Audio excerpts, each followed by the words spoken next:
Hello, I'm Robert Elkhorn. This is Tools with Souls. And tonight we're going to talk about evolution, the evolution of power tools. And where do we begin? Well, if you're me, the first tool I got to use was a flashlight. Something like this, or something like this.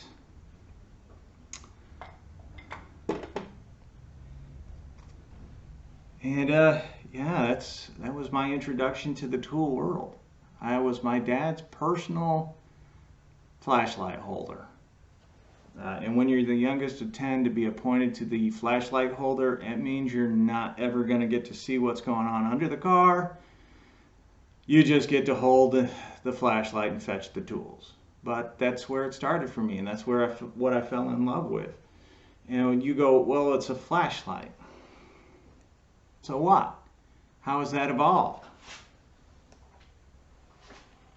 You tell me.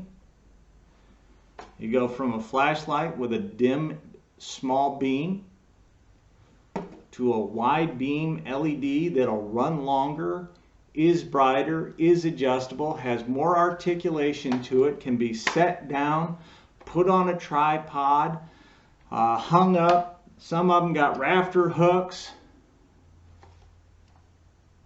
Hey, it just became better, right? Wrenches. These are from the 1950s, 60s, or 70s. How have they evolved? How have they changed?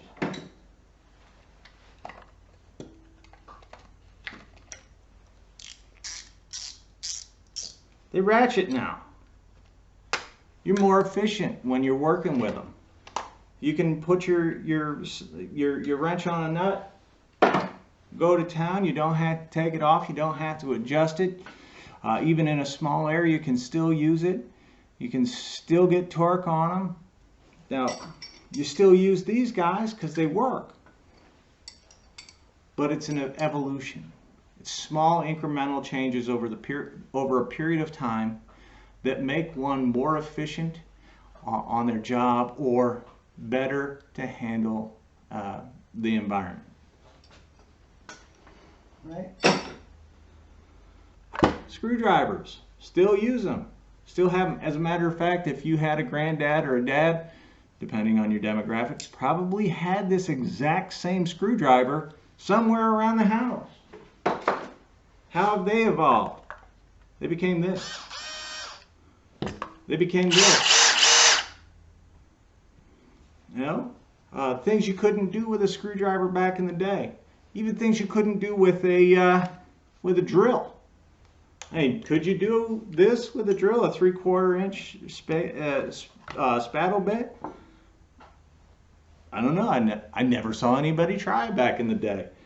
I'm doing the 70s and 80s when I was a kid. I never saw anybody try. I see people do this all the time with a little impact wrench, or in this case, a big impact wrench here. Or impact driver, sorry. You know, more evolution, right? Look at this. This is a Black & Decker one-hand recip saw from like 1996. Whenever this damn thing came out. It's older than my son, and he's 22. So you see the drill still works.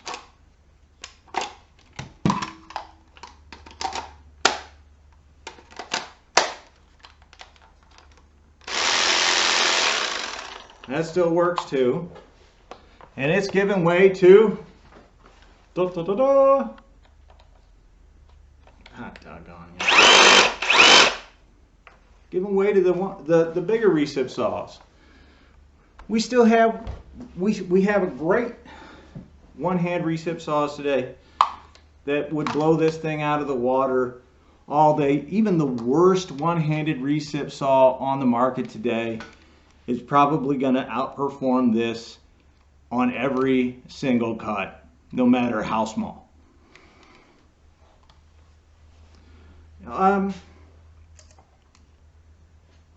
Look at this. that goes with this. You know, these things hold a special place in my heart. They really do. The pneumatic tools, and it's because of the sound. I know that when I heard that noise, you know the one I'm talking about, that high pitch that you loved when you watched NASCAR, you heard your granddad out there wrenching on his 56 Chevy Bel Air, or your dad's 1966 Chevy Impala. The sound of those tools meant there was work to be there was work getting done, and it was a chance for you to kind of see the old man in action, or the old man in action, and you got to learn something, and maybe even got hit in the head with a wrench. Depends on who your granddad is, or your dad. You know, it's been replaced by or it's getting replaced. If it hasn't been replaced in your home, chances are it will be. Now, in a pro shop, it's going to take a while. These things work great, but more and more pro shops are turning to the impact wrenches, the cordless impact wrenches. And the power of them, Torque Test Channel, I think their top rated impact wrench is the Milwaukee M18 Fuel. Thing is a killer, and it outperforms the air that they have. Now, as much shorter, I don't know, but these are in their infancy when it comes to real world applications. And they're already replacing these. Now you talk about, I mean, look at the size of this guy. This is actually a Black & Decker hammer drill from the 1980s. I've used it for the better part of 30 years. It's made multiple moves with me. I've dropped it off of the roof. I've abused it. I haven't cleaned it for years. I tore it up. And yet, since I moved into this house 12 years ago, I haven't touched it. Because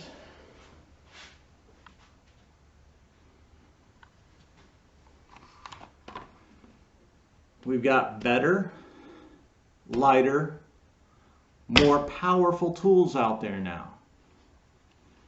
And I mean, this is not the lightest of the hammer drills that are out. But compared to that thing, it's a featherweight.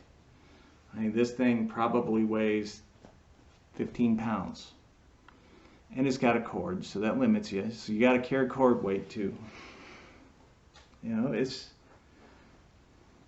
What I'm trying to say here, guys, is where we are right now, when I was a kid, would have never dreamed that we could have gotten that far. Tools have evolved. This channel, it keeps evolving. And I am still going to do my tool tests, my tool reviews and whatnot. But we're adding some new stuff to it. So we've been adding some how-to videos, how to square up your table saw, how to clean and maintain your table saw, but more than that. So not just how-to videos. We're actually going to be reaching out to other YouTube channels, tool channels in particular, because that's where my love is. And we're going to try to interview some of the people behind the or in front of the camera, to talk to them about things that, you know, maybe they haven't discussed on their channel. Like, how did they get into YouTube? What's their background? If they were in the trades, how long? Kind of how they got to where they are. And I haven't seen anybody do that on YouTube. And I know, because I've gotten to talk to some of them here recently, like Fixed in Philadelphia, and Phil the tool guy, or Joe the tool guy. Geez, Phil's the other guy who hasn't got a channel yet, but he's coming. And I even got to talk to Red over at the Den of Tools, and I'm hoping to reach out to more and more and do these style interviews where you get to hear from them about them. I hope you like it, and I hope you stick around. So